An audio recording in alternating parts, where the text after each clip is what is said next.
اعوذ باللہ من الشیطان الرجیم بسم اللہ الرحمن الرحیم الم یاتکم نبأ الذین من قبلکم قوم نوح وعاد وثمود،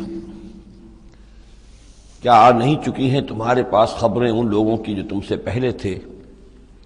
یعنی قوم نوح کی اور قوم عاد اور قوم ثمود، والذین من بعدہم، اور ان لوگوں کی خبریں کہ جو ان کے بعد تھے، لا یعلمہم الا اللہ، ان سب کو نہیں جانتا سوائے اللہ کے کوئی بھی۔ جاءتہم رسلہم بالبینات، ان کے پاس آئے ان کے رسول واضح نشانیاں لے کر، واضح تعلیمات لے کر، فردوا ایدیہم فی افواہہم، تو انہوں نے ٹھونس لی اپنی انگلیاں اپنے منہوں میں، وقالوا انا کفرنا بما ارسلتم بہ، اور انہوں نے کہا کہ ہم کفر کرتے ہیں اس سب کا جو دے کر تم بھیجے گئے ہو، وَإِنَّا لَفِي شَكٍّ مِّمَّا تَدْعُونَنَا إِلَيْهِ مُرِيبٍ، اور ہم تو جس چیز کی طرف تم ہمیں دعوت دے رہے ہو شکوک و شبہات میں مبتلا ہے۔ میں نے عرض کیا تھا کہ سورہ رعد اور سورہ ابراہیم یہ آپس میں جوڑے کی شکل میں ہیں، ان میں بہت سی مشابہتیں ہیں، اور دونوں میں آپ کو وہ آیات ملیں گی جو سورہ بقرہ کے ساتھ بڑی گہری مناسبت رکھنے والی اور مشابہت رکھنے والی ہیں۔ یہ دونوں جو ہے چھوٹی صورتیں ہیں، 6 رکوعوں پر مشتمل تھی سورہ رعد، اور یہ 7 رکوعوں پر مشتمل ہے سورہ ابراہیم، اور ان دونوں میں وہ نسبت موجود ہے کہ سورہ رعد میں رسولوں کا ذکر ایسا ہی ایک آیت میں آیا ہے، کسی کا نام نہیں۔ اس میں ہم دیکھ چکے ہیں کہ ایک تو حضرت موسیٰ علیہ السلام کا ذکر آیا صراحت کے ساتھ، اور کئی آیات اس کے ضمن میں نازل ہوئیں۔ اب جو ذکر ہو رہا ہے وہ تمام رسولوں کو ایک جماعت فرض کرتے ہوئے کہ سب کے ساتھ ایک ہی سی بات ہوتی رہی ہے، سب کے ساتھ معاملہ جو ہے اسی قسم کا پیش آتا رہا ہے، سب نے ایک ہی دعوت دی ہے، سب کے رد عمل جو تھا ان کی قوم کی طرف سے وہ بھی تقریباً ایسا ہی رہا ہے۔ تو یہاں ایک جماعت کی حیثیت سے رسولوں کو وہ سامنے رکھ کر اور بات کی جا رہی ہے کہ جو بھی آئے رسول بینات لے کر، تو لوگوں نے یہی کہا کہ ہمیں تو شک و شبہ ہے اس چیز کے بارے میں جو تم لے کر آئے ہو۔ قالت رسلہم، کہا ان سے ان کے رسولوں نے، اب یہ جمع کا صیغہ چلے گا، افی اللہ شک فاطر السماوات والارض، تم جو شک اور شبہ کی بات کر رہے ہو تو پہلے تو یہ بتاؤ کہ کیا اللہ کی ذات کے بارے میں تمہیں کوئی شک ہے؟ کیا کوئی شک ہے اللہ کے بارے میں جو آسمان اور زمین کا پیدا کرنے والا ہے؟ یہ پھر وہی سرچنگ کوسچن، اور یہ کہ ایسی بات سے گفتگو شروع کی جائے جس کو وہ بھی مانتے ہیں۔ ظاہر بات ہے کہ وہ بھی اللہ کے منکر نہیں تھے، تو پہلے تو یہ کہ ہمارے اور تمہارے مابین اللہ کا ماننا یہ تو ہماری قدر مشترک ہے۔ یدعوکم لیغفر لکم، وہ اللہ تعالیٰ تمہیں پکار رہا ہے، بلا رہا ہے تاکہ وہ تمہاری مغفرت کرے، من ذنوبکم، تمہارے گناہ بخش دے، ویؤخرکم الی اجل مسمی، اور تمہیں مؤخر کرے، تمہیں اور تمہاری رسی دراز کرے، تمہیں مہلت دے اس دنیا میں بچنے کی، الی اجل مسمی، ایک وقت معین تک کے لیے۔ قالوا، اب ان سب نے کہا، ان سب کی قوموں نے ایک ہی جواب دیا، ان انتم الا بشر مثلنا، نہیں ہے آپ لوگ مگر ہماری ہی طرح کے انسان۔ تریدون ان تصدونا عما کان یعبد آباؤنا، آپ لوگ چاہتے ہیں کہ روک دیں ہمیں ان چیزوں سے کہ جن کو پوجتے تھے ہمارے آباء و اجداد۔ فاتونا بسلطان مبین، تو لے کر آئیے کوئی کھلی سند، کھلی نشانی، کھلا معجزہ۔ قالت لہم رسلہم، کہا ان سے ان کے رسولوں نے، ان نحن الا بشر مثلکم، نہیں ہے ہم کچھ بھی سوائے اس کے کہ تمہاری ہی طرح کے انسان ہیں، ولکن اللہ یمن علی من یشاء من عبادہ، لیکن اللہ کا معاملہ ہے وہ اپنے بندوں میں سے جس پر چاہتا ہے احسان کر دیتا ہے۔ اس نے ہمیں چن لیا ہے، ہمارا سلیکشن ہوا ہے، ہمیں پھر اللہ تعالیٰ نے وہی بھیجی ہے اور ہمیں مامور کیا اس خدمت پر کہ تمہیں خبردار کرے۔ وما کان لنا ان ناتیکم بسلطان الا باذن اللہ، اور ہمارے لیے یہ ممکن نہیں ہے کہ ہم تمہارے لیے اور تمہارے سامنے کوئی سلطان اور سند پیش کر سکے، کوئی دلیل لا سکے، کوئی نشانی لے آئے، الا باذن اللہ، مگر اللہ کے حکم سے۔ وعلی اللہ فلیتوکل المؤمنون، اور اہل ایمان کا تو فرض یہ ہے اور طریقہ کار یہ ہونا چاہیے کہ وہ اللہ ہی پر توکل کرے۔ وما لنا الا نتوکل علی اللہ، اور ہمیں کیا ہوا ہے کہ ہم اللہ پر توکل نہ کریں؟ How is it possible for us, کیسے ممکن ہے کہ ہم اللہ پر توکل نہ کریں؟ وقد ہدانا سبلنا، اس نے تو ہمیں اپنے راستوں کی ہدایت دی ہے، ہمیں اپنے طرف آنے والے راستے، تقرب الی اللہ کے تمام طریقے اس نے ہمیں سکھا دیے ہیں۔ وَلَنَصْبِرَنَّ عَلَىٰ مَا آذَيْتُمُونَا، اور جو تم ہمیں ایذائیں پہنچا رہے ہو، جو بھی تم کہہ رہے ہو، ہم اس پر یقیناً اللہ تعالیٰ ہم صبر کریں گے اس پر کہ جو بھی تم ایذا پہنچا رہے ہو۔ وَلَنَصْبِرَنَّ عَلَىٰ مَا آذَيْتُمُونَا وَعَلَى اللَّهِ فَلْيَتَوَكَّلِ الْمُتَوَكِّلُونَ، اور اللہ تعالیٰ ہی پر تمام متوکلین کو توکل کرنا چاہیے۔ وَقَالَ الَّذِينَ كَفَرُوا لِرُسُلِهِمْ، وہی مکالمہ چل رہا ہے رسولوں کا ایک جماعت کی شکل میں، اور کہا ان لوگوں نے جو کافر ہوئے اپنے اپنے رسولوں سے اپنے اپنے زمانے میں، لَنُخْرِجَنَّكُم مِّنْ أَرْضِنَا، ہم لازماً نکال باہر کریں گے تمہیں اپنی زمین سے، اپنے ملک سے، اپنے وطن سے، أَوْ لَتَعُودُنَّ فِي مِلَّتِنَا، یا یہ کہ تمہیں لا محالہ اور لازماً لوٹنا ہوگا ہماری ملت میں، ہمارے طریقے میں، ہمارے دین میں۔ فَأَوْحَىٰ إِلَيْهِمْ رَبُّهُمْ، تو ان کی جانب وحی کی ان کے رب نے، لَنُهْلِكَنَّ الظَّالِمِينَ، کہ اب ان ظالموں کو ہم ہلاک کر دیں گے، وَلَنُسْكِنَنَّكُمُ الْأَرْضَ، اور پھر ہم تمہیں آباد کریں گے زمین میں، یعنی جو بھی رسول بچ گئے، ان کے ساتھی اہل ایمان بچ گئے، اب وہ قوم جو کافروں کی وہ ہلاک کر دی جائے گی، اور پھر تمہیں ہم بسائیں گے زمین کے اندر ان کے بعد، من بعدہم، ذالک لمن خاف مقامی، اور یہ ان لوگوں کے لیے ہے کہ جو میرے سامنے کھڑے ہونے سے ڈرتے رہیں، کانپتے رہیں، لرزتے رہیں کہ ایک وقت آئے گا کہ انہیں میرے سامنے کھڑے ہونا ہے، محاسبے کا دن ہوگا، آخرت کی گھڑی ہوگی، اور اس میں وہ جو عدالت اخروی ہے اس میں میرے سامنے کھڑا ہونا ہوگا۔ ذالک لمن خاف مقامی و خاف وعید، اور جو میری جو وعدے سے، عذاب کے جو وعدے میرے ہیں ان سے ڈرتے ہیں۔ واستفتحوا وخاب كل جبار عنید، تو پھر وہ فیصلہ طلب کرنے لگے کہ اب ہمارے اور تمہارے درمیان فیصلہ ہو جانا چاہیے، یعنی قوموں نے کہا رسولوں سے، وخاب كل جبار عنید، اور پھر نامراد ہو کر رہ گئے وہ سب لوگ جو سرکش تھے اور ضدی تھے۔ من ورائہ جہنم، اور ابھی تو ان کے پیچھے جہنم ہے، یعنی یہ کہ دنیا میں جو عذاب آیا، عذاب استحصال آیا، ہلاک کر دیے گئے، کلم یغنوا فیہا، ایسے ہو گئے جیسے کبھی تھے ہی نہیں، لا یرا الا مساکنہم، ان کے مسکن اور محل تو باقی رہ گئے لیکن ان کے مکین جو ہے کہیں باقی نہ رہے۔ تو ان کا حال یہ ہے کہ من ورائہ جہنم، ابھی اس کے پیچھے جہنم ہے، ویسقا من ماء صدید، اور ان کو پینے کو دیا جائے گا پیپ والا پانی، یتجرعہ، جب شدید پیاس کی وجہ سے اسے گھونٹ لینے کی کوشش کرے گا، ولا یکاد یسیغہ، لیکن اسے گلے سے نہیں اتار پائے گا، حلق سے نہیں اتار پائے گا، ویاتیہ الموت من کل مکان، اور اسے ہر طرف سے موت آتی ہوئی نظر آئے گی، وما ہوا بمیت، لیکن موت آئے گی نہیں، اور اس کا جو ہے وہ سختی کا سلسلہ ختم نہیں ہوگا۔ یعنی ایک سختی وہ بھی ہوتی ہے جس میں موت راحت پہنچا دیتی ہے انسان کو۔ آپ نے دیکھا ہوگا بہت سے بیمار ہوتے ہیں بیچارے، شدید بیمار ہیں، ان کے لیے تو موت ایک طرح سے راحت کا سامان بن جاتی ہے کہ ان کی وہ موت، ان کی سختی ختم ہو گئی، لیکن جہنم وہ جگہ ہے کہ جہاں موت نہیں آئے گی، لا يموت فیہا ولا یحیا، نہ پھر اس میں موت ہی آئے گی، نہ وہ زندوں میں ہوں گے نہ مردوں میں ہوں گے، بلکہ یہ ہے کہ وہ عذاب کی سختی مسلسل جھیلنی ہوگی۔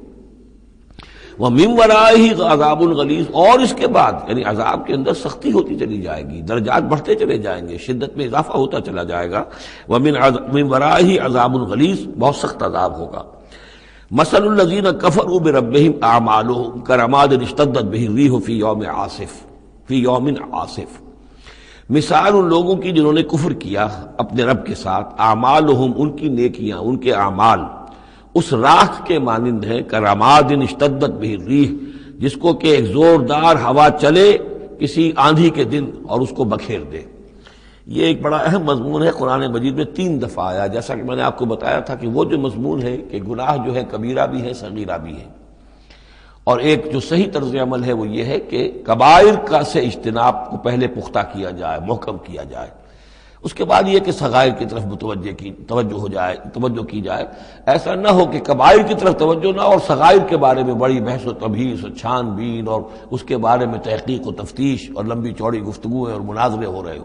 یہ گویا کہ پرورٹڈ جو نیچر جو ہے، جو مسخ ہو جاتی ہے مذہبی لوگوں کی، تو وہاں شکل یہ ہوتی ہے کہ وہ صغائر کے بارے میں بہت حساس اور کبائر کے بارے میں ان کی حس جو ہے بالکل مردہ ہو جاتی ہے۔ اسی طرح کا معاملہ یہ ہے دنیا میں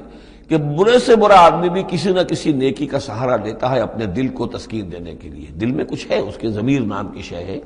یا وہ روح جو ہے کچھ سسکتی ہے، کچھ چیختی ہے، چلاتی ہے، تو ہر برے سے برے طبقے کے اندر آپ دیکھیں کہ کسی نہ کسی نیکی کا اہتمام ہوگا۔ جسم فروش عورتیں ہیں، وہ بھی کہیں کچھ نہ کچھ نیکی کا، کچھ ثواب کے، پن کے کام وہ تعزیوں میں نظر آ جائیں گی، یا یہ کہ وہ مزاروں کے اوپر جا کر دھمال کھیلیں گی، وہ سمجھتی ہیں کہ ہم بڑی نیکی کا کام کر رہی ہیں۔ اسی طریقے سے جیب کترے ہیں، چور ہیں، ڈاکو ہیں، یہ بھی کوئی نہ کوئی نیکی کا کھاتا اپنا کھول کر رکھتے ہیں تاکہ یہ کہ دل کو تسلی رہے کہ ہم چاہے برے ہیں کچھ بھی ہیں، یہ تو مجبوری ہے، پیشے میں عیب نہیں رکھیے نہ فرحات کو نام، یہ تو اب ہمارا پیشہ ہے، اس میں تو اب کیا کریں، ہم مجبوری ہے، لیکن یہ کہ بہرحال کچھ نہ کچھ نیکی کرتے ہیں۔ یہ نیکی جو ہے اللہ کے ہاں اس کی کوئی وقت نہیں، کوئی قدر نہیں، کوئی وزن نہیں، وہ ٹوٹل نیکی جو آیا بر میں ہم پڑھ کر آئے ہیں، لیس البر ان تولوا وجوهکم قبل المشرق والمغرب ولكن البر من آمن بالله واليوم الآخر والملائكة والكتاب والنبيين وآتى المال على حبه ذوي القربى واليتامى والمساكين وابن السبيل والسائلين وفي الرقاب وأقام الصلاة وآتى الزكاة والموفون بعهدهم إذا عاهدوا والصابرين في البأساء والضراء وحين البأس اولئک الذین صدقوا واولئک هم المتقون۔ اگر تو نیکی ہے اس رنگ کی تب تو وہ نیکی ہے، اور اگر یہ شکل نہیں ہے تو پھر وہ نیکی نہیں ہے، وہ تو در حقیقت نیکی کی ایک صورت ہے، ایک دھوکہ ہے، ایک فریب ہے۔ اس اعتبار سے کہا جا رہا ایسے لوگ جو ہیں جب یہ آخرت میں آئیں گے تو انہیں تو یہ خیال ہوگا کہ ہم بڑی نیکیاں کی ہوئی ہیں، ہم نے تو یتیم خانہ کھولا ہوا تھا، ہم نے بیواؤں کے لیے یا اولڈ ہوم کھولے ہوئے تھے، ہم نے بوڑھے لوگوں کے لیے بندوبست کیا تھا، ہم نے یہ کیا تھا، ہم نے ایک شفا خانہ کھولا ہوا تھا وغیرہ وغیرہ۔ لیکن وہاں جب یہ آئیں گے تو ان کی نیکیوں کے لیے ایک تمثیل ہے کہ جس طرح وہ حباب منصورہ ہو جائیں گی، تو 3 جگہ قرآن میں یہ تمثیل آئی ہے، جن میں سے پہلا مقام یہ ہے، پھر سورہ نور کے اندر بھی آئے گا، اور اس کے علاوہ سورہ فرقان کے اندر آئے گا، مختلف مقامات پر ہے یہ 3 مقام۔ ان میں سے ایک یہ ہے کہ ان کی نیکیاں اس راکھ کے مانند ہوں گی تو صحیح، دکھائی تو جائیں گی، یہ تمہارے اعمال ہیں، یہ تم نیکیاں کر کے لائے ہو، لیکن ایک تیز دار ہوا چلے گی اور اس کو وہ ہوا منصورہ کر دے گی، وہ پوری کی پوری بکھر کر رہ جائے گی، اس نیکی کی کوئی حقیقت نہیں ہوگی، اللہ کی میزان میں اس کا کوئی وزن نہیں۔ سورہ نور میں اسے سراب سے تعبیر کیا ہے، اعمالہم کسراب بقیۃ یحسبہ الظمآن ماء، کہ ایک پیاسا جو ہے اسے نظر آ رہا پانی ہے، وہ گھسٹ رہا ہے، لیکن یہ کہ وہ پانی نہیں ہے، بلکہ وہاں پر حتی اذا جاءہ لم یجدہ شیئا ووجد اللہ عندہ فوفاہ حسابہ واللہ سریع الحساب۔ تو یہ نیکیاں جو ہیں ان کا تذکرہ ہے۔ مثل الذین کفروا بربہم اعمالہم کرماد اشتدت بہ الریح فی یوم عاصف لا یقدرون مما کسبوا علی شیء، ان کو کوئی مقدرت حاصل نہیں ہے، کوئی قوت حاصل نہیں ہے، کوئی طاقت حاصل نہیں ہے ان چیزوں میں سے کسی پر بھی جو انہوں نے کمائی تھی۔ وہ سمجھتے تھے ہم نے بڑے کھتے بھرے ہوئے نیکیوں کے، بڑے نیک کام کیے ہیں، بڑے ثواب کے کام کیے ہیں، خدمت خلق کے کام کیے ہیں، فلاں کام کیے ہیں، لیکن یہ کہ معلوم ہوگا کہ اس میں سے کوئی چیز ان کے کام آنے والی نہیں ہے۔ ذالک هو الضلال البعید، اور یہی ہے در حقیقت گمراہ ہو جانا اور بہت دور کا، بھٹک جانا بہت دور کا۔ الم تر ان اللہ خلق السماوات والارض بالحق، کیا تم نے دیکھا نہیں اللہ نے آسمان اور زمین حق کے ساتھ پیدا کیے ہیں۔ ان یشاء یذہبکم، اگر وہ چاہے تو تم سب کو لے جائے گا، سب کو ہلاک کر دے گا، ویأتی بخلق جدید، اور کسی نئی مخلوق کو پیدا کر دے گا۔ اس کی خلاقی، اس کی قدرت جو ہے اور اس کی قوت تخلیق جو ہے، اس کی کریٹو ایکٹیویٹی اور اس کا کریٹو پوٹینشیل کہیں ختم نہیں ہو گیا ہے۔ وما ذلک علی اللہ بعزیز، اور یہ اللہ تعالیٰ پر کوئی بھاری بات نہیں ہے، تم سب کو ہلاک کر دے اور کوئی نئی خلق پیدا کر دے، مخلوق پیدا کر دے۔ وبرزوا للہ جمیعا، اور پھر وہ اللہ کے سامنے حاضر ہوں گے، سامنے کھڑے ہوں گے سب کے سب۔ فقال الضعفاء للذین استکبروا، تو کہیں گے وہ کمزور لوگ، پسماندہ لوگ، پیچھے چلنے والے لوگ، جنہیں اپنے ان متکبرین سے، اپنے سرداروں سے جنہوں نے استکبار کیا تھا، ان سے کہیں گے انا کنا لکم تبعا، دیکھیے ہم آپ لوگوں کے پیروکار تھے، آپ کے پیچھے چلتے تھے، آپ کی زندہ باد کے ہم نعرے لگاتے تھے، آپ کے جھنڈے اٹھاتے تھے، آپ ہم سے جو کہتے تھے ہم اس کو بجا لاتے تھے۔ انا کنا لکم تبعا، تو ہم تو تھے آپ کے تابع، آپ کے پیروکار۔ فہل انتم مغنون عنا من عذاب اللہ من شیء، تو آج یہاں آپ اللہ کے عذاب میں سے کچھ بھی ہمارے لیے کمی کر سکتے ہیں، کسی درجے میں بھی ہمارے کام آ سکتے ہیں؟ قالوا لو ہدانا اللہ لہدیناکم، وہ کوڑا جواب دیں گے اگر اللہ نے ہمیں ہدایت دی ہوتی تو ہم تمہیں ہدایت دیتے، ہم خود گمراہ تھے، ہم نے تمہیں بھی گمراہ کیا۔ سواء علینا جزعنا ام صبرنا، اب ہمارے حق میں برابر ہے، ہم جزا فضا کریں، بے قراری کریں، روئیں، چیخیں، چلائیں یا صبر کریں۔ ما لنا من محیص، اب ہمارے لیے کوئی خلاصی کی کوئی شکل نہیں، گلو خلاصی کی کوئی صورت نہیں۔ وقال الشیطان، اور شیطان کہے گا لما قضی الامر، جب فیصلہ ہو چکے گا، اہل جنت کے لیے فیصلہ ہو گیا کہ جنت کی طرف لے جایا جائے اور اہل جہنم کے اب لے جایا جائے گا جہنم کی طرف، تو اب وہ شیطان صاحب فرمائیں گے قال الشیطان لما قضی الامر ان اللہ وعدکم، دیکھو لوگو اللہ نے بھی تم سے ایک وعدہ کیا تھا، وعد الحق، اور وہ وعدہ سچا تھا، ووعدتکم، اور میں نے تم سے وعدے کیے تھے، فاخلفتکم، میں نے ان وعدوں کی خلاف ورزی کی، میں ان وعدوں کو پورا نہیں کر سکا، وما کان لی علیکم من سلطان، لیکن میرے پاس تم پر کوئی اختیار نہیں تھا، میں تم پر جبر نہیں کر سکتا تھا، میں تمہیں زبردستی برائی کی طرف نہیں لا سکتا تھا، یہ اختیار مجھے اللہ نے نہیں دیا تھا، الا ان دعوتکم،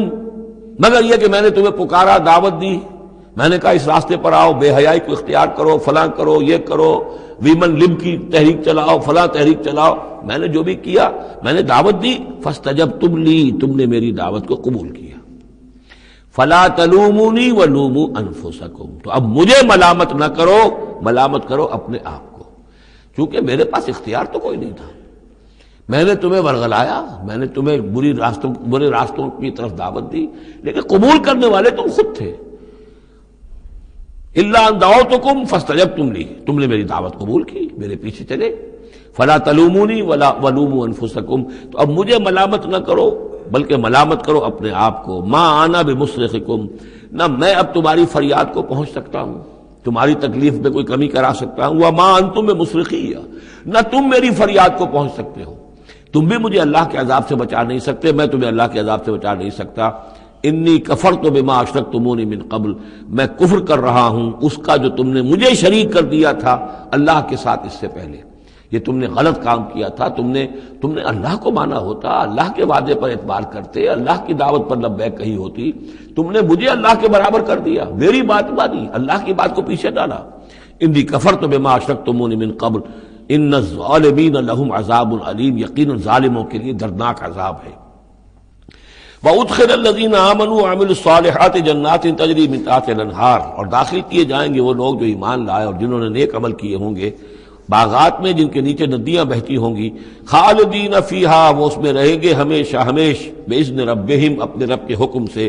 تحیتہم فیہا سلام، ان کی گریٹنگز ہوں گی، ایک دوسرے کو دعائیں دینی ہوں گی سلام کی شکل میں۔ الم تر کیف ضرب اللہ مثلا کلمۃ طیبۃ کشجرۃ طیبۃ اصلها ثابت وفرعها فی السماء، کیا تم نے غور نہیں کیا اللہ تعالیٰ نے کیسی مثال بیان کی ہے کلمہ طیبہ کی؟ کلمہ طیبہ سے عام طور پر تو مراد یہی لا الہ الا اللہ محمد رسول اللہ، یہ کلمہ ہے، اس میں کوئی شک نہیں، افضل الذکر لا الہ الا اللہ، لیکن یہ کہ کلمہ طیب سے مراد ہر اچھی بات، پاک بات، خیر کی بات، عمدہ بات، جو بھی کلام طیب ہے، جو بھی حق کی بات ہے، جو بھی بھلائی کی دعوت ہے، اس کی مثال ہے ایک ایسے شجرہ طیبہ کی، ایک ایسے درخت کی، ایک بہت عمدہ درخت ہے، پھلدار درخت ہے، اصلها ثابت، اس کی جڑ جو ہے زمین میں جمی ہوئی ہے، وفرعها فی السماء، اور اس کی شاخیں جو ہیں، اس کی ٹہنیاں آسمانوں سے باتیں کر رہی ہیں، بلند ہیں، توتی اکلھا کل حین باذن ربھا، اور یہ درخت ہر فصل میں اپنا پھل لاتا ہے اپنے رب کے حکم سے، آم کا درخت ہے، فصل کا وقت ہے، آم لگے ہوئے ہیں، یا اور کسی چیز کا درخت ہے، اس کے اندر اکلھا، اس کا پھل جو ہے وہ آ رہا ہے متواتر، وَيَضْرِبُ اللَّهُ الْأَمْثَالَ لِلنَّاسِ، اور اللہ تعالیٰ مثالیں بیان کرتے ہیں لوگوں کے لیے، لَعَلَّهُمْ يَتَذَكَّرُونَ، تاکہ وہ اس سے نصیحت اخذ کریں، کہ نیکی کا کوئی کلام ہو، نیکی کی دعوت ہو،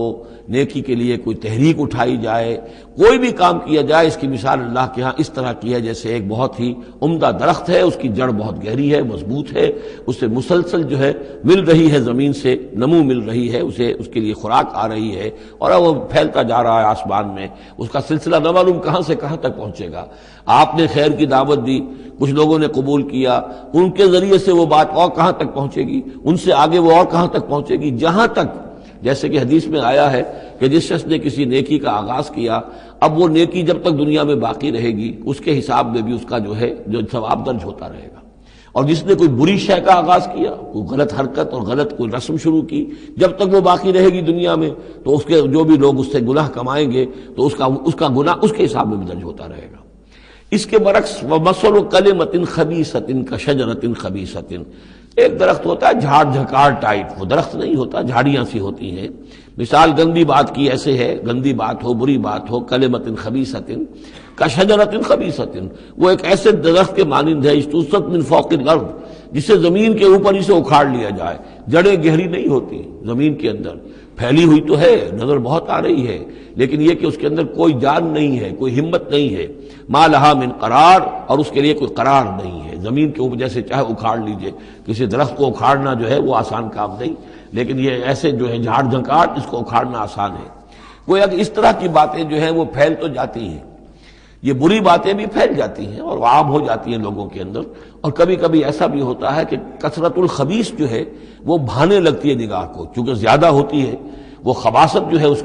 اس میں اس کی کثرت جو ہے وہ اس کو لوگوں کے لیے مزین کر دیتی ہے. دولت ہے، چاہے حرام سے کمائی گئی ہے، خبیث دولت ہے، لیکن اس دولت کی چمک دمک جو ہے وہ لوگوں کو متاثر کر رہی ہے، لیکن اس کے لیے دوام نہیں ہے، اس کی وجہ سے کوئی اطمینان اور سکون آدمی کو نہیں مل سکے گا. یثبت اللہ الذین آمنوا بالقول الثابت فی الحیات الدنیا، اللہ تعالیٰ مضبوط کر دیتا ہے، جما دیتا ہے اہل ایمان کو قول ثابت کے ذریعے سے دنیا کی زندگی میں. اللہ پر ایمان، آخرت پر ایمان، یہ یقین ہو تو دنیا کے اندر بھی وہ شخص جمع ہوا ہوگا. اس کی استقامت، اس کا صبر، اس کا حوصلہ، اس کے اندر جو بھی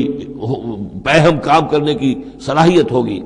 اللہ تعالیٰ جمع دیتا ہے اہل ایمان کو بالقول الثابت. یہی قول ثابت ہے، اللہ پر، آخرت پر، رسول پر ایمان، پھر حیات دنیا و فی الآخرہ، اور پھر اسی کا ظہور آخرت میں ہوگا. اسی طرح انہیں ثبات آخرت میں جنت میں نصیب ہوگا. وَيُضِلُّ اللَّهُ الظَّالِمِينَ، اور ظالموں کو اللہ تعالیٰ بچلا دیتا ہے، گمراہ کر دیتا ہے. وَيَفْعَلُ اللَّهُ مَا يَشَاءُ، اور اللہ کرتا ہے جو چاہتا ہے. أَلَمْ تَرَ إِلَى الَّذِينَ بَدَّلُوا نِعْمَةَ اللَّهِ كُفْرًا وَأَحَلُّوا قَوْمَهُمْ دَارَ الْبَوَارِ، کیا تم نے دیکھا نہیں، غور نہیں کیا ان لوگوں کی طرف جنہوں نے اللہ کی نعمت کو بدل دیا کفر سے؟ اللہ نے انہیں ہدایت دی، اللہ نے نعمت دی، انہوں نے ہدایت ہاتھ سے دی اور ضلالت خرید لی، کفر اختیار کر لیا. اللہ نے رسول بھیجا، اتنا بڑا انعام کیا، اس پر اپنی کتاب نازل کی، اور یہ بدبخت اس کا کفر کر رہے ہیں، اللہ کے اس انعام سے اپنے آپ کو محروم کر رہے ہیں. وَأَحَلُّوا قَوْمَهُمْ دَارَ الْبَوَارِ، اور انہوں نے اپنی قوم کو لا اتارا تباہی کے گھر میں. جیسے ہم نے پڑھا تھا کہ وہ فرعون جو ہے وہ اپنی قوم کا جلوس لے کر آئے گا اور سب سے آگے آگے وہ چلتا ہوا ہوگا اور سب کو لا کر جہنم کے گھاٹ پر آ کے اتار دے گا. اسی طریقے سے یہ لوگ جو ہے لیڈر لوگ وہ غلط راستوں پر چلتے ہیں اور اپنے اپنے عوام کو، اپنے متبعین کو وہ لے جا کر جو ہے وہ ہلاکت کے گھر پہ جا اتارتے ہیں. جہنم، وہ دار البوار، جو تباہی کا گھر کیا ہے؟ جہنم ہے. یصلونہا، جس میں وہ داخل ہوں گے، وبئس القرار، اور وہ بہت ہی بری جگہ ہے جائے قرار ہونے کے اعتبار سے. وَجَعَلُوا لِلَّهِ أَندَادًا لِيُضِلُّوا عَن سَبِيلِهِ، اور انہوں نے اللہ کے مد مقابل ٹھہرا دیے ہیں تاکہ وہ گمراہ کریں انہیں اللہ کے راستے سے. یعنی یہ جو ند کا لفظ ہے اندادا، یہ سورہ بقرہ کے 30 رکوع میں بھی آیا تھا، وَلَا تَجْعَلُوا لِلَّهِ أَندَادًا وَأَنتُمْ تَعْلَمُونَ. تو ند کہتے ہیں مد مقابل کو، اور اس میں اس حد تک باریک بھی نہیں ہے کہ حضور نے فرمایا صلی اللہ علیہ وسلم، ایک صاحب نے ایسے ہی اپنی بغیر، یعنی یہ نہیں تھا کہ انہوں نے جان بوجھ کر حضور کو برابر کرنا چاہا اللہ کے، لیکن ایک محاورے کے انداز میں کہہ دیا ما شاء اللہ و ما شئت، جو اللہ چاہے اور آپ چاہیں. آپ نے فرمایا جعلتنی للہ ندا، کیا تم نے مجھے اللہ کا مد مقابل بنا دیا ہے؟ مشیت صرف اسی کی ہے. ہاں، اس کی مشیت کے تحت کوئی میری خواہش پوری کر دے اللہ تعالیٰ، لیکن اس کی مشیت سے ہوگا، اذن اس کا ہے، کسی اور کا اختیار نہیں ہے. تو جن لوگوں نے اللہ کے لیے انداد مقرر کر دیے ہیں، ضد اور ند مد مقابل، لیضلوا عن سبیلہ، تاکہ بہکائیں لوگوں کو اس کے راستے سے، یہ جھوٹے معبودوں کا انہوں نے ڈھونگ رچایا ہے تاکہ اللہ کی بندگی سے ان کو بچلا سکیں. قل تمتعوا، کہیے اچھا رہ لو، بس لو، ساز و سامان سے فائدہ اٹھا لو، دنیا کی زندگی میں جو مزے اڑانے ہیں اڑا لو، فإن مصیرکم الی النار،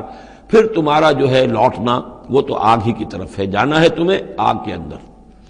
قل لعباد الذین آمنوا یقیموا الصلاۃ، کہیے میرے ان بندوں سے. اب دیکھیے یہاں نوٹ کیجئے، قل لعباد الذین آمنوا، یا ایھا الذین آمنوا نہیں آیا. براہ راست خطاب مکی صورتوں میں میں نے کہا ہے شاذ، سورہ حج میں ایک جگہ ہے، لیکن یہ کہ اس کے بارے میں چونکہ اختلاف ہے کہ وہ سورت مکی ہے کہ مدنی ہے، وہ علیحدہ ہے، اس پر جب ہم غور کریں گے. پورے مکی قرآن میں یا ایھا الذین آمنوا اصطلاحاً یہ خطاب نہیں ملے گا. حالانکہ اب یہاں قل عبادی، اے نبی کہہ دیجئے میرے بندوں سے جو ایمان لائے، یا ایھا الذین آمنوا کے بجائے. اب یہ کہ اس میں اللہ تعالیٰ کی کیا حکمت ہے، جو بات میری سمجھ میں آئی تھی وہ میں نے آپ کو بتا دی تھی کہ یہ یا ایھا الذین آمنوا امت کے لیے خطاب ہے، اور امت کی حیثیت جو بنی ہے محمد رسول اللہ صلی اللہ علیہ وسلم کے ماننے والوں کی، وہ ہوئی ہے مدینے میں آ کر، جبکہ ایک امت کی شکل انہوں نے اختیار کی، اور تحویل قبلہ کے ذریعے سے یہ وہ ایک مستقل امت ہونا ان کا اللہ تعالیٰ نے واضح کر دیا، اور یہ کہ اس مقام سے جس پر کہ یہود فائز رہے 2000 برس، اب ان کو وہاں سے معزول کر کے اب اس امت کو وہاں پر نصب کیا جا رہا ہے۔ اس کے بعد سے یا ایھا الذین آمنوا، یا ایھا الذین آمنوا، اور اس میں اہل ایمان بھی اور منافق بھی، جو بھی اسلام کا دعویٰ کریں وہ اسی خطاب کے تحت آ جائیں گے۔ قل لعبادی الذین آمنوا، اے نبی کہہ دیجئے میرے ان بندوں سے جو ایمان لائے ہیں، یقیموا الصلاۃ، وہ نماز قائم رکھیں، وینفقوا مما رزقناہم، اور جو کچھ ہم نے انہیں دیا ہے اس میں سے خرچ کرتے رہیں، سرا وعلانیۃ، کھلے بھی اور چھپے بھی، اعلانیہ بھی اور مخفی طور پر بھی، من قبل ان یاتی یوم، اس سے پہلے کہ وہ دن آ جائے، لا بیع فیہ ولا خلال، کہ جس میں نہ کوئی بیع ہوگی، نہ کوئی لین دین سودا خرید و فروخت ہوگی، اور نہ کوئی دوستی کام آئے گی۔ یہ آیت بہت قریب ہے وہ جو آیت سورہ بقرہ میں آیت الکرسی سے پہلے ہے، یا ایھا الذین آمنوا انفقوا مما رزقناکم من قبل ان یاتی یوم لا بیع فیہ ولا خلۃ ولا شفاعہ، وہاں تیسری شے کی اور کیٹیگوریکل نفی ہے، وہ دن کے جس میں نہ کوئی بیع ہوگی، نہ کوئی دوستی ہوگی، اور نہ ہی کوئی شفاعت ہوگی۔ اللہ الذی خلق السماوات والارض وانزل من السماء ماء، اللہ ہی ہے وہ جس نے کہ پیدا کیا آسمان اور زمین اور اتارا آسمان سے پانی، فاخرج بہ من الثمرات رزقا لکم، اور پھر نکالا اس کے ذریعے سے، پانی کے ذریعے سے، میووں کی شکل میں تمہارے لیے رزق، وسخر لکم الفلک لتجری فی البحر بامرہ،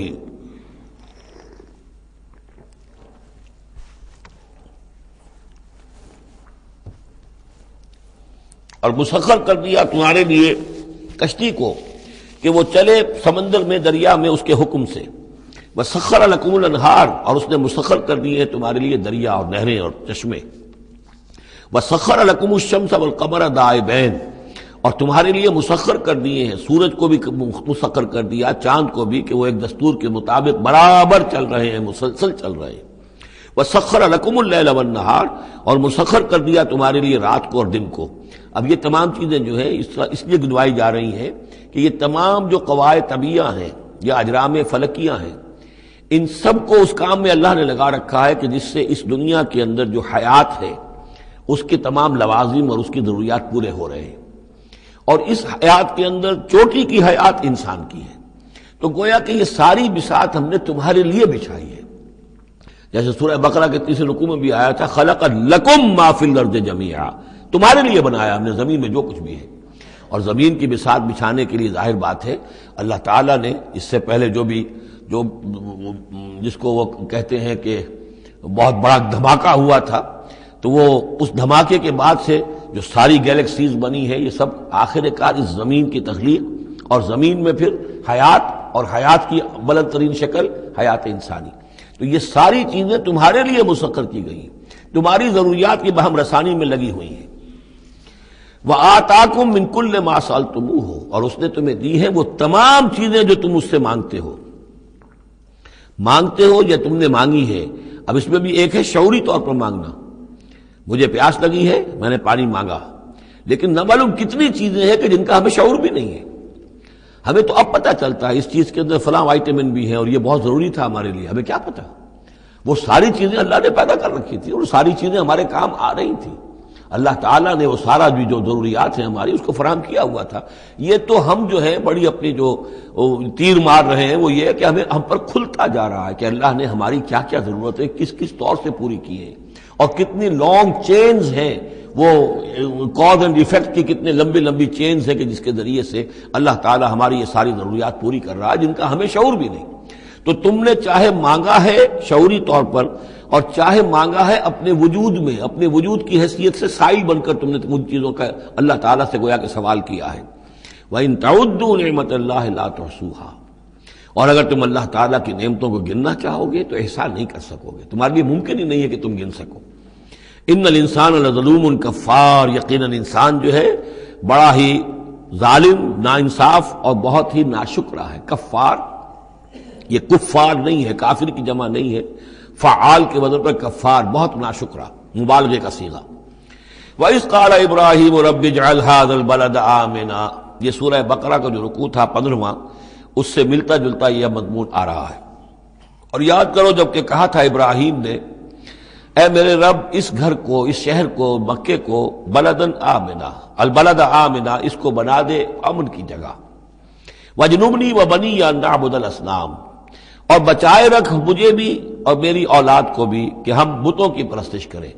تو دنیا میں سب سے زیادہ جو بھی گمراہی رہی تھی، جیسا کہ میں نے عرض کیا، پری ابراہمک جتنی تاریخ ہمارے سامنے بیان ہوئی ہے حضرت ابراہیم سے پہلے کی، تو گمراہی ایک ہی تھی اور وہ شرک تھا، بت پرستی تھی۔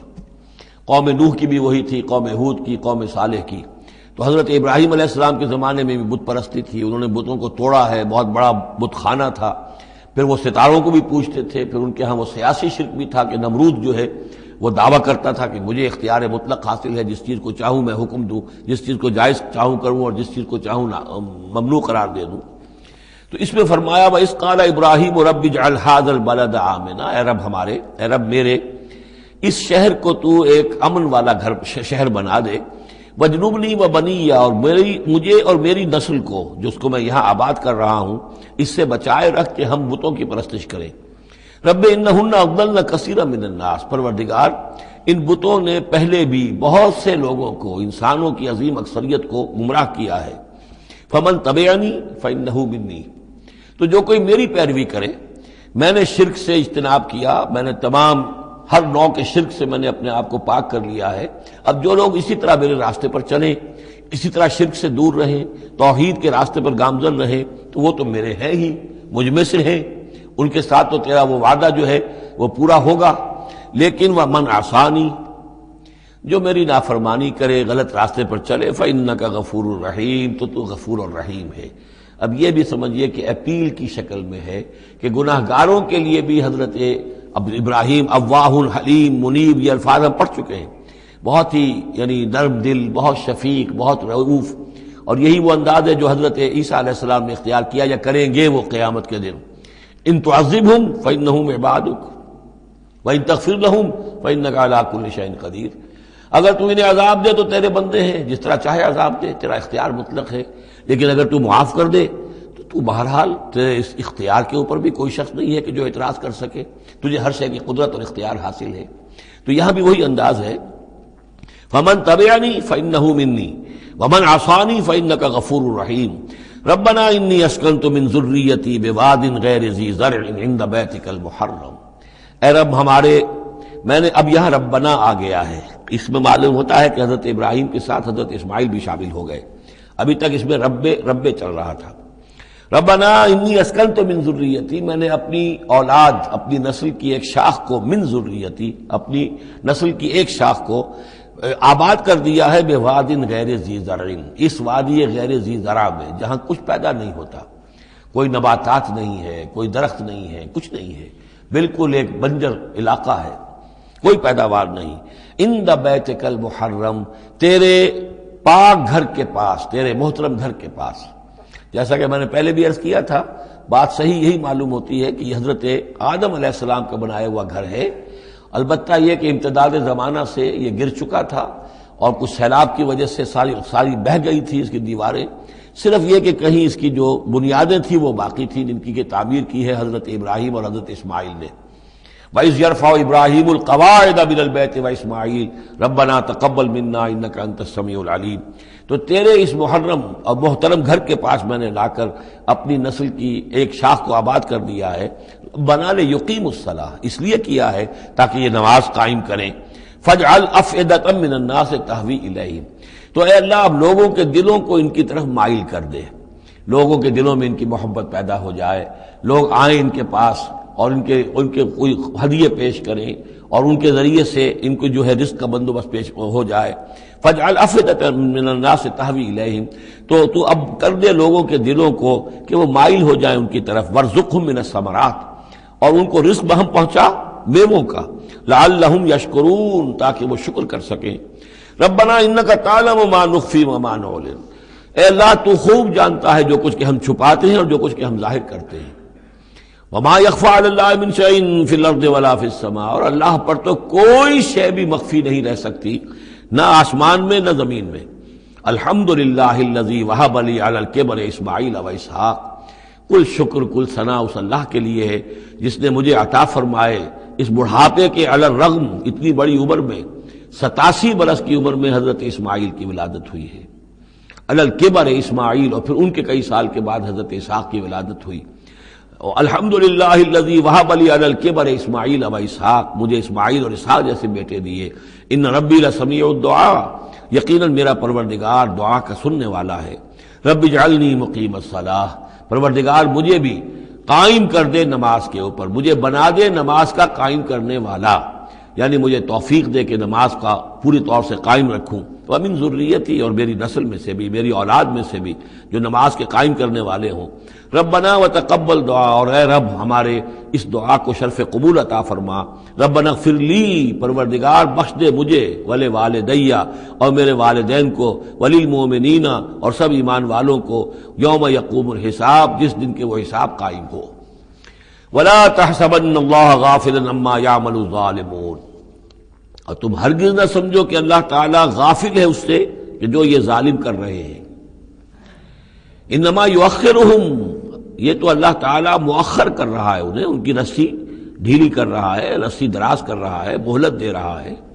انما یؤخرہم لیوم، اس دن کے لیے تشخص فیہ الابصار، جس دن کے نگاہیں پتھرا جائیں گی. مہطعین مقنعی رؤوسہم، وہ دوڑتے ہوئے ہوں گے، اپنے سروں کو اٹھائے ہوئے اوپر، ملے ہوئے ہوں گے ان کے سر. لا یرتد الیہم طرفہم، ان کی نگاہیں ان کی طرف لوٹ کر نہیں آئیں گی. جیسے نظریں پتھرا جاتی ہیں کسی ایک ہی جگہ پر، خوف جب کیفیت ہوتی ہے خوف کی تو نگاہ کسی ایک جگہ پر جم کر رہ جاتی ہے، اس سے ادھر نہیں ہوتی. وافئدتہم ہوا، اور ان کے دل اڑے ہوئے ہوں گے. یہ میدان حشر کا نقشہ ہے. اس میدان حشر میں جو لوگوں کا حال ہوگا وہ یہ ہے، مہطعین، دوڑتے ہوئے ہوں گے، مقنعی رؤوسہم، اپنے سر اوپر کو اٹھائے ہوئے ہوں گے، شاید کہ اوپر سے کوئی کڑک ہو، کوئی اور اس طرح کی آوازیں ہوں. لا یرتد الیہم طرفہم، ان کی نگاہیں ان کی طرف لوٹ کر نہیں آئیں گی. وافئدتہم ہوا، اور ان کے دل ہوا ہوں گے. وانذر الناس، اور اے نبی خبردار کر دیجئے لوگوں کو، یوم یاتیہم العذاب، کہ جس دن وہ عذاب آئے گا ان پر، فیقول الذین ظلموا، تو کہیں گے وہ لوگ جنہوں نے ظلم کی روش اختیار کی تھی، ربنا اخرنا الی اجل قریب، پروردگار ہمیں ذرا مؤخر کر دے، کچھ تھوڑی سی مہلت دے دے، اس وقت کو ذرا ٹال دے، اس گھڑی کو ذرا مؤخر کر دے. نجب دعوتک، ہم تیری دعوت کو قبول کریں گے، لبیک کہیں گے، ہم تیری دعوت کو پر لبیک کہیں گے. ونتبع الرسل، اور رسولوں کی پیروی کریں گے. اولم تکونوا اقسمتم، تو کیا تم وہی لوگ نہیں ہو جو قسمیں کھایا کرتے تھے، من قبل، پہلے، ما لکم من زوال، کہ تمہارے لیے کوئی زوال نہیں ہے. ہماری حکومت، ہماری سطوت، ہماری طاقت، ہمارا دبدبا، ہمارا یہ ساز و سامان، ہماری یہ جائیدادیں، ہماری یہ شان و شوکت، اسے کہاں سے زوال آ جائے گا؟ اولم تکونوا اقسمتم، تو قسمیں کھایا کرتے تھے، من قبل، پہلے، ما لکم من زوال، تمہیں کبھی زوال آئے گا ہی نہیں. وَسَكَنْتُمْ فِي مَسَاكِنِ الَّذِينَ ظَلَمُوا، اور تم رہے انہی لوگوں کی، انہی قوموں کے مسکنوں میں جنہوں نے ظلم کیا تھا، انفسہم، اپنی جانوں پر ظلم کیا تھا. آخر یہ جو علاقے تھے اس میں قوم عاد آباد تھی، کہیں قوم سمود آباد تھی، کہیں یہ قوم مدین آباد تھی، کہیں یہ اور جو لوگ شہر تھے جن میں کہ حضرت لوط کو بھیجا گیا، وغیرہ وغیرہ. تو تم رہے انہی بستیوں میں جن لوگوں کی کہ جن لوگوں نے ظلم کیا اپنے اوپر. وَتَبَيَّنَ لَكُمْ كَيْفَ فَعَلْنَا بِهِمْ، اور تمہیں اچھی طرح تم پر واضح ہو گیا تھا کہ ہم نے ان کے ساتھ کیا کیا، کیا سلوک ہوا ان کا، ان کے ساتھ ہمارا کیا انجام ہوا ان کا. وَضَرَبْنَا لَكُمُ الْأَمْثَالَ، اور ہم نے تمہارے لیے امثال بھی اور مثالیں بھی بیان کر دی تھی، ان کے حالات و واقعات پوری طرح کھول کر سنا دیے تھے. فَذَكِّرْهُمْ بِأَيَّامِ اللَّهِ، جو الفاظ آ چکے ہیں اللہ کے دنوں کے حوالے سے ان کی نصیحت کیجئے. وَقَدْ مَكَرُوا مَكْرَهُمْ، اور انہوں نے اپنی سی چالیں چلی تھی، جیسے تم چالیں چل رہے ہو اے قریش، تو انہوں نے بھی اپنے اپنے وقت میں چالیں چلی. قوم نوح کے سرداروں نے، اور قوم عاد کے سرداروں نے، اور قوم سمود کے سرداروں نے چالیں چلی تھی. قوم شعیب کے سرداروں نے جو کچھ کہا تھا وہ بھی تمہیں سنا دیا گیا ہے کہ اگر تمہارا خاندان نہ ہوتا، تمہارا پشت پناہ، تو ہم کبھی کا تمہیں رجم کر چکے ہوتے. یہی بات آج تم نے محمد سے کہی ہے صلی اللہ علیہ وسلم، تو کون سی کوئی نئی بات ہے جو تم نے کہی ہے. وہ مکروا مکرہم وعند اللہ مکرہم، اور اللہ ہی کے ہاتھ میں، قبضہ قدرت میں ان کی کل چال ہے. جو چالیں بھی وہ چلتے ہیں اللہ تو احاطہ کیے ہوئے ہے، کوئی چال کامیاب نہیں ہو سکتی اس کی مرضی اور اس کے اذن کے بغیر. وَإِن كَانَ مَكْرُهُمْ لِتَزُولَ مِنْهُ الْجِبَالُ، اور واقعتاً یہ کہ ان کا مکر ایسا نہیں ہے کہ اس سے پہاڑ ٹل جائیں. اللہ تعالیٰ کی مشیت جو ہے ان کے مکر سے، ان کی چال سے، ان کی سازش سے، ان کی ریشہ دوانیوں سے، اللہ تعالیٰ کی کوئی چال جو ہے، اللہ کی جو مشیت ہے اس میں سر منہ فرق نہیں آ سکتا، پہاڑ نہیں ٹل سکتے۔ فلا تحسبن اللہ مخلف وعدہ رسلا، تو ہرگز مت سمجھنا کہ اللہ اپنے اس وعدے کے خلاف کرے گا جو اس نے اپنے رسولوں سے کیا۔ یہاں دیکھ رہے ہیں کہ رسول کے بجائے رسل جمع کا صیغہ آ رہا ہے سارا، کہ یہی داستان دہرائی گئی ہے ہر مرتبہ، اور رسولوں کے ساتھ اللہ کا یہ مستقل وعدہ رہا ہے کہ بالآخر مدد تمہاری ہوگی۔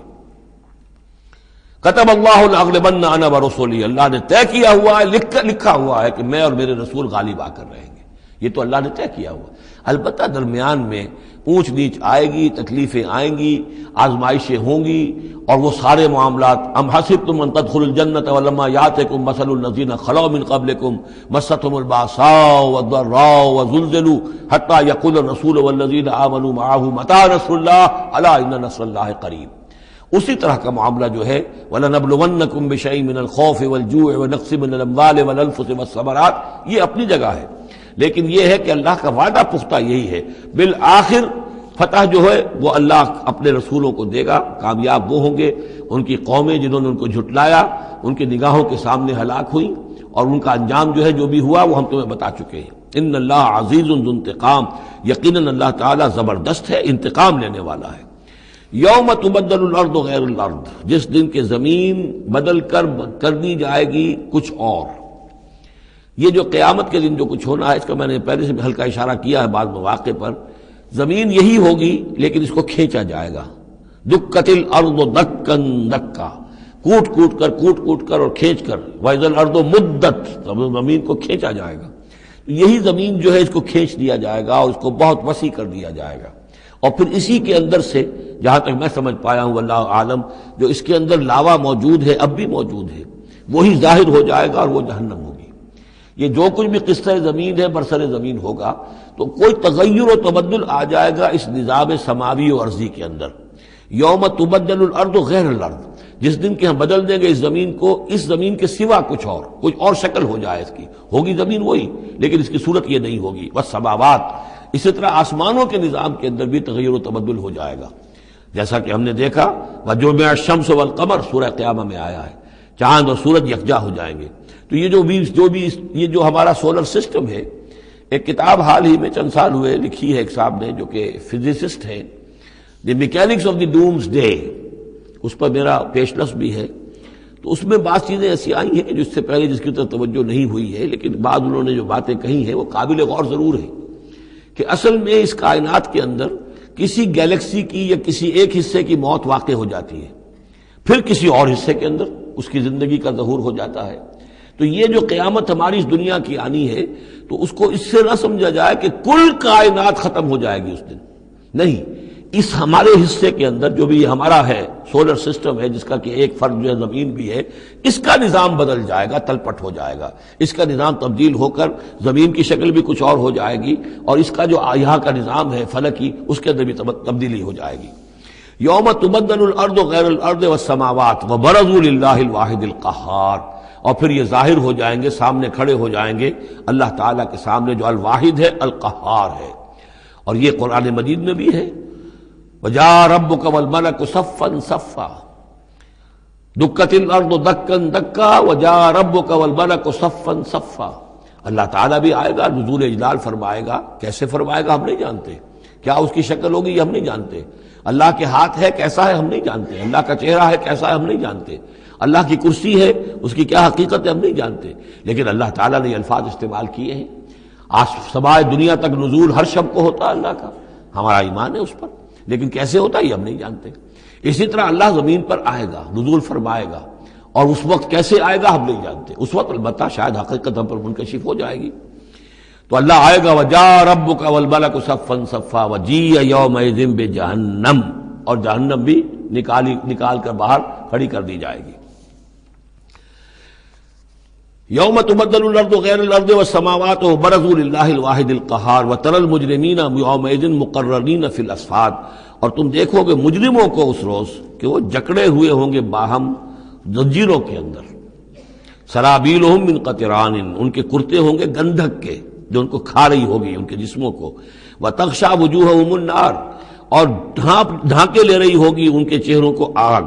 لِيَجْزِيَ اللَّهُ كُلَّ نَفْسٍ مَا كَسَبَتْ، تاکہ اللہ تعالیٰ بدلہ دے دے ہر ذی نفس کو، ہر جان کو جو بھی کچھ اس نے کمایا. ان اللہ سریع الحساب، یقیناً اللہ تعالیٰ، اللہ کو حساب لینے میں دیر نہیں لگے گی. ھذا بلاغ للناس ولینذروا بہ، یہ ہے لوگوں کے لیے پہنچا دینا. ابلاغ، بلاغ، تبلیغ، یہ لوگوں تک پہنچانے کے لیے ہے. پہنچانے کی ذمہ داری محمد پر ہے صلی اللہ علیہ وسلم، اور محمد کے بعد محمد کی امت پر ہے علی صاحب الصلاۃ والسلام، کہ اللہ کے رسول نے پہنچا دیا انہیں، اب ان کے ذمے ہے تمام انسانوں کو پہنچانا. ھذا بلاغ للناس ولینذروا بہ، یہ ہے پہنچا دینا لوگوں کو، اور یہ کہ اس کے ذریعے سے خبردار کر دیے جائیں، اس قرآن کے ذریعے سے، بہی، اس کے ذریعے سے. یہ سورہ انعام کی آیت بھی یاد کر لیجئے، یہ اوحی الی ھذا القرآن لانذرکم بہ ومن بلغ، یہ قرآن میری جانب وحی کیا گیا ہے تاکہ میں خبردار کر دوں تمہیں بھی اس کے ذریعے سے اور جس تک بھی یہ پہنچ جائے. لینذروا بہ ولیعلموا انما هو الہ واحد، اور تاکہ وہ یہ جان لیں کہ وہ تو اللہ ایک ہی الہ ہے، واحد، اکیلا. ولیذکر اولو الالباب، اور تاکہ جو ہوش مند اور عقل والے لوگ ہیں وہ اس سے نصیحت اخذ کریں. صدق اللہ العظیم. یہاں یہ سورہ ابراہیم بھی ختم ہوئی، تو ذرا نوٹ کر لیجئے تھوڑا سا وقت جو ہمارے پاس باقی ہے. یہ جو اب تیسری صورت آ رہی ہے اس چھوٹے گروپ کی، سب گروپ کی، سورۃ الحجر، اس کا سٹائل بالکل مختلف، مزاج منفرد، لیکن اس مجموعے کے اندر جو ہے اپنے اسلوب کے اعتبار سے یہ بالکل منفرد ہے. جیسے سورہ یونس، سورہ ہود جوڑے کی شکل میں، سورہ یوسف منفرد، اگرچہ اس کا ایک جوڑا ہے اور وہ ہے دوسری جگہ پر سورہ طٰہٰ، وہ ہم جب پڑھیں گے تو وہاں اور بات واضح ہو جائے گی. دوسرا سب گروپ، اس میں یہ دو صورتیں تقریباً ایک مزاج کی، ایک ان کے درمیان جو ہے نسبت زوجیت، سورہ رعد اور سورہ ابراہیم میں. تیسری صورت سورہ ہجر ہے. اب اس میں جو فرق ہے نوٹ کیجئے، سورہ رعد کے 6 رکوع ہیں اور 43 آیات ہیں، گویا کہ 7 آیات فی رکوع کا حساب بنتا ہے. سورہ ابراہیم کے 7 رکوع ہیں، 52 آیات ہیں، 7.5 آیت فی رکوع. سورہ ہجر کے 6 رکوع ہیں، 99 آیات ہیں، 16.5 آیات فی رکوع آپ کو ملیں گی. یہ اصل میں قرآن مجید میں مکی صورتوں میں آپ کو اسلوب کا یہ فرق نوٹ کر لینا چاہیے کہ جو ابتدائی صورتیں نازل ہوئیں اس میں آیتیں چھوٹی چھوٹی، ردم بہت تیز. جیسے کہ پہاڑی نالے ہوتے ہیں، دریا ہوتے ہیں، تو ان کا پاٹ بہت کم ہوتا ہے لیکن بہاؤ بہت تیز ہوتا ہے. دریائے کنہار جس نے بھی دیکھا ہے، دریائے سوات دیکھا ہے کالام میں یا کہیں اور، تو ان کی چوڑائی تو کچھ بھی نہیں ہوتی. بلکہ دریائے سندھ یہ پورا جو ہے، یہ شاہراہ ریشم جو ہے اس کے ساتھ دیکھیے تو نیچے معلوم ہوتا ہے چھوٹی سی کوئی لکیر پانی کی ہے، اس کے سوا کچھ بھی نہیں. لیکن جب وہی دریا آتے ہیں میدانوں میں تو اب آپ کو معلوم ہے دریائے سندھ جب دریا خاں کے پاس سے گزرتا ہے تو وہ 14 میل چوڑا بھی ہوا کرتا تھا بارشوں کے زمانے میں، 14 میل چوڑائی. اسی طریقے سے نیچے باولپور کے ایریا میں. تو یہ فرق ہے ان آیات کا. جو ابتدائی مکی صورتیں ہیں آیتیں چھوٹی چھوٹی، ان میں صوتی آہنگ بہت نمایاں، اس میں ایک موسیقی اور غنا کا پہلو بہت ہی واضح، اور اس میں جو ہے مضامین پھیل کر آتے ہیں، کھل کھل کر آتے ہیں. بڑی جو مضامین بہت گہرے ہوتے ہیں اور بہت پختہ ہوتے ہیں. احکمت آیات ہو. بعد میں جو صورتیں آئی ہیں مکی دور میں ہی ان مزاج بدلنا شروع ہوا، درمیانی دور میں کچھ اور آخری میں آ کر اب آیتیں بڑی بڑی ہیں، لمبی لمبی ہیں، اور یہ چیز جا کر پھر مدنی دور میں پھر انتہا کو پہنچ جاتی ہے. ایک ایک آیت، آیت الکرسی، آیت البر وہ ہم پڑھ چکے، آیت الدین، ایک آیت کتنی بڑی.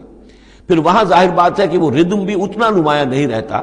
جتنا کہ آپ سورہ قاف میں دیکھتے ہیں، سورۃ النجم میں دیکھتے ہیں، سورہ رحمان میں دیکھتے ہیں، سورہ واقعہ میں دیکھتے ہیں، سورہ ملک میں دیکھتے ہیں. یہ جو صورتیں ہیں آخری جو 2 گروپس کی ہیں، انہی کی طرح کی ایک صورت یہ سورہ ہجر ہے. اصل میں زمانہ نزول کے اعتبار سے یہ ابتدائی 4 سالوں کی صورت ہے. اب یہ کہ مصحف میں یہاں کیوں رکھی گئی ہے، اب میں بہت ہی جرت کر کے ایک بات کہہ رہا ہوں، اللہ عالم. میں یہ سمجھتا ہوں کہ یہ جو کہ ان صورتوں کا یہ سلسلہ بہت طویل ہو گیا اور اس میں ایک طرح کی مونوٹنی سی پیدا ہو رہی ہے. مضامین جو ہیں تقریباً ایک ہی طرح کے دوہرا کر آ رہے ہیں. وہی ایک ان کا مطالبہ،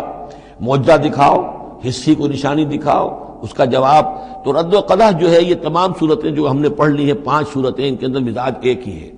تو تو گویا کہ اس مونوٹنی کو اللہ تعالیٰ نے چاہا کہ ختم کر کے، اور ابتدائی دور کی ایک صورت جس کا مزاج مختلف ہے ان صورتوں سے، اس کو یہاں شامل کر دیا گیا۔ البتہ یہ ہے کہ سورہ شعراء جو ہے،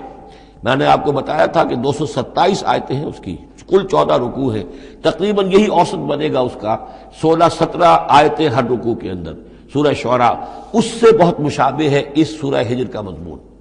دوسری بات یہ نوٹ کر لیجئے کہ یہاں پر خاص طور پر وہ جو میں نے آپ سے عرض کیا تھا کہ جو پاروں کی تقسیم ہوئی ہے اس میں کوئی حکمت پیش نظر نہیں رکھی گئی، اور یہ دور صحابہ میں تھا بھی نہیں۔ اب دیکھیے کہ سورہ ہجر کی صرف ایک آیت ہے کہ جو 13ویں پارے میں شامل ہے، اور اس کے بعد پوری سورت جو ہے ربما یود الذین کفروا، یہ پوری جو ہے دوسرے پارے 14ویں پارے کے اندر ہے۔ یہی سورت ہم دیکھ آئے ہیں سورہ ہود کے اندر۔ سورہ ہود کی صرف چند آیتیں ہیں کہ جو 11ویں پارے میں تھیں۔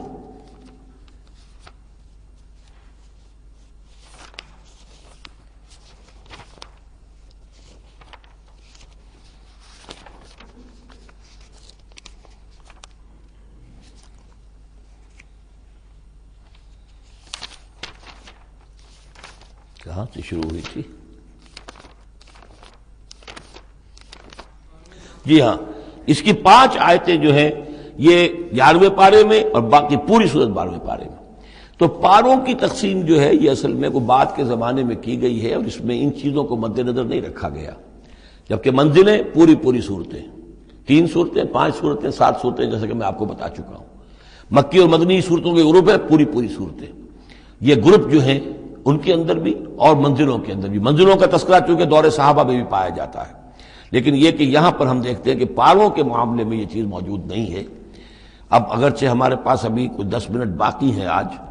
لیکن یا تو یہ کہ اب اس کو ہم کل استعمال کریں، ہم یہ ٹیپ جو ضائع تو نہیں کریں گے، تو یا آپ کہتے ہیں تو میں کچھ آیتیں جو ہیں وہ سورہ ہجر کی پڑھ لیتا ہوں۔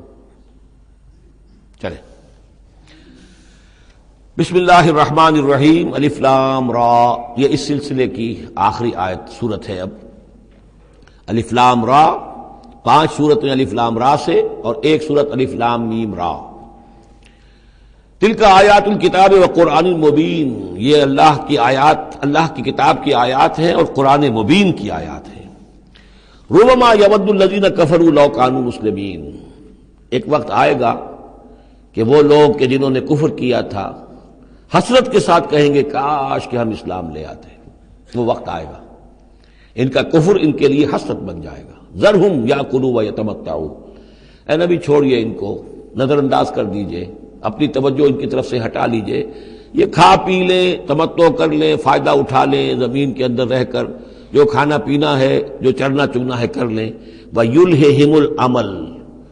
اور امیدیں ان کو غافل کیے رکھیں۔ یہ جو یلہہم العمل ہے، الہا یلہی الہاءً، غافل کر دینا۔ حدیث میں آتا ہے ما قل وکفا خیر مما کثر والہا، اگر کوئی شے کم ہے لیکن کفایت کر جائے، آپ کی ضرورت پوری ہو جائے، یہ اس سے کہیں بہتر ہے کہ زیادہ ہو اور وہ غافل کر دے۔ اگر زیادتی ہے، فراوانی ہے، رزق کی سر و سامان موجود ہے، ہر چیز، کوئی ضرورت کبھی اٹکتی نہیں، تو اللہ یاد نہیں آئے گا، اللہ سے غفلت ہو جائے گی۔ اس سے بہتر یہ ہے کہ ضرورت تو پوری ہو جائے، کسی کے سامنے دستے سوال دراز نہ کرنا پڑے، لیکن یہ ہے کہ اس سے زیادہ نہ ہو کہ تاکہ غفلت نہ ہو۔ ما قل وکفا خیر مما کثر والہا، الہاکم التکاثر، وہ صورت مبارکہ ذہن میں رکھیے۔ وَيُلْهِهِمُ الْعَمَلُ، طول عمل کہلاتا ہے، یہ انسان لمبے لمبے نقشے بناتا چلا جاتا ہے، میں یوں کروں گا، پھر ایسے کروں گا، پھر اس طرح کروں گا، پھر اس سے یہ کہ وہ کارخانہ بنا لوں گا، پھر ایک اور کارخانہ بنا لوں گا، یا یہ کہ اپنے پروفیشن کے اندر یہ کام کروں گا، اس طرح آگے بڑھوں گا، اسی میں مگن رہتا ہے، زندگی ختم ہو جاتی ہے۔ فَسَوْفَ يَعْلَمُونَ، تو ان قریب انہیں معلوم ہو جائے گا اور انہیں حقیقت جو ہے ان پر منکشف ہو جائے گی۔ وَمَا أَهْلَكْنَا مِنْ قَرْيَةٍ إِلَّا وَلَهَا کتاب معلوم، اور ہم نے کسی بھی بستی کو ہلاک نہیں کیا مگر یہ کہ اس کا وقت معین تھا، لکھا ہوا، اس سے پہلے وہ عذاب نہیں آیا۔ مَا تَسْبِقُ مِنْ أُمَّةٍ أَجَلَهَا وَمَا يَسْتَأْخِرُونَ، اور جب وہ وقت آ جاتا تھا تو نہ کوئی امت وہ اس سے پہلے آگے بڑھ سکتی تھی اور نہ وہ پیچھے کر سکتے تھے۔ وہ وقت تو معین ہے اللہ کا، تو نہ وہ پیچھے کر سکتے ہیں نہ امت آگے بڑھ سکتی ہے۔ وَقَالُوا يَا أَيُّهَا الَّذِي نُزِّلَ عَلَيْهِ الذِّكْرُ إِنَّكَ لَمَجْنُونٌ، اور بڑی ڈھٹائی کے ساتھ انہوں نے کہا، اے وہ شخص جس کا یہ گمان ہے کہ اس پر ذکر نازل ہوا ہے. یہ ترجمہ میں کر رہا ہوں، ورنہ لفظی ترجمہ کیا ہوگا؟ اے وہ شخص جس پر ذکر نازل کیا گیا ہے، انک لمجنون، ہمارے نزدیک تو تم مجنون ہو، تمہارا دماغ خراب ہو گیا ہے، تم پر جن کا عصیب کا سایہ آ گیا ہے، یا تمہارا دماغی توازن صحیح نہیں رہا. لہذا بامحاورہ ترجمہ ہوگا اے وہ شخص، قالوا یا ایھا الذی، اے وہ شخص جو یہ سمجھتا ہے، جس کو یہ زوم ہے، جس کا گمان ہے، نزل علیہ الذکر، کہ اس پر اللہ کی طرف سے الذکر نازل ہوا ہے، یاد دہانی نازل ہوئی ہے، انک لمجنون، ہمارے نزدیک تو تم دیوانے ہو گئے ہو. معاذ اللہ ثم معاذ اللہ. لو ما تاتینا بالملائکۃ ان کنت من الصادقین، کیوں نہیں لے آتے فرشتوں کی فوج ہمارے سامنے اگر تم سچے ہو. ما ننزل الملائکۃ الا بالحق، اور اللہ تعالیٰ کی طرف سے جواب آ رہا ہے ہم نہیں اتارا کرتے فرشتوں کو مگر حق کے ساتھ. فرشتے تو آتے ہیں تو عذاب لے کر آتے ہیں، فیصلہ لے کر آتے ہیں. فرشتے آئے تھے حضرت لوط کی قوم کے اوپر اور سدوم اور عمورہ کی بستیوں پر عذاب لانے کے لیے آ گئے تھے. تو یہ فرشتوں کو بلانا چاہتے ہیں، اپنی شامت بلانا چاہتے ہیں. ما ننزل الملائکۃ الا بالحق، وہ تو آتے ہیں تو آخری فیصلے کے لیے آتے ہیں. وما كانوا اذا منذرین، اور پھر انہیں کوئی اور پھر مہلت نہیں دی جاتی. انا نحن نزلنا الذکر وانا له لحافظون، یقیناً ہم ہی نے یہ ذکر نازل کیا ہے اور ہم ہی اس کے محافظ ہیں، ہم اس کی حفاظت کریں گے. یہ آیت مبارکہ بہت اہم ہے، جیسا کہ اس سے پہلے بھی عرض ہو چکا ہے کہ قرآن کی محفوظیت کے معاملے میں کہ اللہ تعالیٰ نے اس کی حفاظت کا ذمہ خود لیا ہے. جہاں تک تو تعلق ہے انا نحن نزلنا الذکر کا، تو یہ چیز تو اپلیکیبل ہے تورات کو بھی اور انجیل کو بھی. تورات بھی اللہ نے نازل کی، ہم پڑھ چکے سورہ مائدہ میں انا انزلنا التوراۃ فیہا ھدی ونور، فیہا ھدی ونور. انجیل نازل کی ہم نے، اس میں بھی ہدایت بھی تھی، نور بھی تھا. لیکن دوسرا ٹکڑا انا لہ لحافظون، ہم ہی ہیں اس کی حفاظت کرنے والے، یہ صرف ایکسکلوسیو ہے معاملہ قرآن کا. اس کے سوا کسی اور صحیفہ آسمانی اور کسی کتاب سماوی کو اللہ تعالیٰ نے ضمانت نہیں دی. اور اس کی وجہ یہی ہے کہ اصل ہدایت نامہ جو ابدی ہے، جو کامل ہے، وہ ابھی آنے والا ہے. لہذا یہ سابقہ ایڈیشنز جو ہیں، نامکمل ایڈیشنز ہیں، یہ تو یوں سمجھیے کہ انٹرم پیریڈ کے لیے کچھ انسٹرکشنز تھی جو دے دی گئیں، ان کو مستقل طور پر محفوظ رکھنے کی کوئی ضرورت نہیں تھی. یہ ختم نبوت پر ایک بہت بڑی دلیل ہے کہ کسی بھی قادیانی سے اگر بات کی جائے تو اگر اس سے یہ کہا جائے کہ آیا تمہارے نزدیک قرآن میں ہدایت کامل ہوئی یا نہیں، تو جواب دے گا ہدایت تو کامل ہو گئی. نمبر 2، کیا تمہارے نزدیک قرآن محفوظ ہے یا نہیں؟ اگر وہ محفوظ بھی ہے تو پھر کسی اور وحی کی ضرورت کیا ہے؟ اللہ تعالیٰ کوئی کام عبث تو نہیں کرتا، ضرورت کے بغیر نہیں کرتا، کسی مقصد کے بغیر نہیں کرتا. یا تو یہ کہیں کہ ابھی ہدایت کامل نہیں ہوئی تھی، وہی جاری رہنی چاہیے، اس کا جواز ہو جائے گا. یا کہیں کہ کامل تو ہو گئی تھی قرآن میں لیکن وہ تو ضائع ہو گئی، محفوظ نہیں رہی، تب بھی وحی کی کھڑکی جو ہے اس کے کھلے رہنے کا جواز پیدا ہوگا. لیکن اگر کوئی شخص ان دونوں باتوں کو نہ مانے بلکہ اعتراف کر لے کہ ہدایت قرآن میں کامل ہو گئی اور یہ کہ وہ محفوظ بھی ہے، تو پھر اجرائے وحی، یہ تھا اصل میں جو فتنہ اٹھایا ہے غلام احمد قادیانی نے کہ وحی تو ایک نعمت تھی، کیسے بند ہو سکتی ہے، وحی کا سلسلہ جاری رہے گا. لیکن اس کو لے کر اس نے جو ہے پھر آگے اپنی نبوت کا دعویٰ کیا. لیکن اجرائے وحی کے لیے ضرورت عقلی جو ہے وہ دو شکلوں کے سوا ثابت نہیں ہو سکتی. یا ہدایت کامل نہیں ہوئی ہوتی جیسے کہ ابھی تورات میں نہیں ہوئی تھی، انجیل میں نہیں ہوئی تھی، قرآن میں آ کر کامل ہو گئی، یا کامل ہو کر اور وہ گم ہو گئی ہو، اس میں کوئی ترمیم و تنسیخ ہو گئی ہو جو کہ پھر وحی کے ذریعے سے اس کی تصحیح ہو سکے. اور دونوں باتیں اگر کوئی نہیں مانتا تو کوئی عقلی دلیل جو ہے وحی کے جاری رہنے کے لیے موجود نہیں. وَلَقَدْ أَرْسَلْنَا مِن قَبْلِكَ فِي شِيَعِ الْأَوَّلِينَ، اور اے نبی ہم نے آپ سے پہلے بھی رسول بھیجے تھے اگلی جماعتوں میں، اگلی قوموں میں. یہ شیعہ اس علیحدہ ہو جانے والے، کیونکہ قومیں بڑھتی چلی گئی نسلوں کے اندر. حضرت نوح علیہ السلام کی قوم تقسیم ہو گئی، ان کے 3 بیٹوں سے نسلیں بنتی چلی گئیں. تو یہ گویا کہ شائع ہونا، علیحدہ ہونا، پھیل جانا، پھیلتی چلی گئی. وما یاتیہم من رسول الا کانوا بہ یستہزئون، اور نہیں آیا ان کے پاس کوئی بھی رسول، جب بھی کبھی آیا مگر وہ استہزاء کرتے رہے، تمسخر کرتے رہے. کذالک نسلکہ فی قلوب المجرمین، اسی طریقے سے ہم اس کو چبھو دیتے تھے مجرموں کے دلوں کے اندر. مجرموں کے دلوں میں جا کر وہ چبھ جاتی تھی، وہ سمجھ لیتے تھے کہ حق ہے، لیکن چونکہ ان کے مفادات پر زد پڑتی تھی تو وہ استہزاء کرتے تھے.